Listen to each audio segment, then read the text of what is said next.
কি প্রশ্ন করো দেখি শুনি। আমাদের জাতীয় পাখির নাম কি? আমি তখন হাইট খুলে পড়ি। Good morning, good morning. তোমরা ভালো আছো? আলহামদুলিল্লাহ স্যার, আপনি কেমন আছেন? ভালো আছি। তো ছাত্ররা আমাদের সামনে পরীক্ষা, কারো বই পুস্তক না মৌখিক ভাইভা হবে। তোমরা আমি যেটা জিজ্ঞেস করবো সেটার উত্তর দাও তো। কি স্যার? আমাদের জাতীয় ফুলের নাম কি? আমাদের জাতীয় ফুলের নাম শাপলা স্যার। সাব্বাস বেটা। দেখ, অনেক সুন্দর হয়েছে। এবার তারেক তুমি বলো, আমাদের জাতীয় পাখির নাম কি? আর আমাদের জাতীয় পাখির নাম দোয়েল।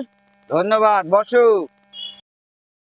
অনেক সুন্দর হয়েছে। মকসেদ তুমি দাঁড়াও তো, বলো তো আমাদের জাতীয় মাছের নাম কি?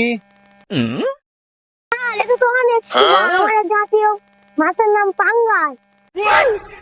বাবা তুই বস বস বস বস বস বস। আর তোর উত্তর ঠিক হয়েছে। স্যার, আমরা একটা প্রশ্ন আপনি বলতে পারবেন? কি প্রশ্ন করো দেখি শুনি।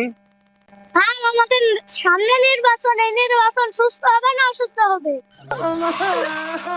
বাংলাদেশে নির্বাচন সুস্থ হবে না অসুস্থ হবে এটা তো আমি সঠিক বলে পারবো না রে বা।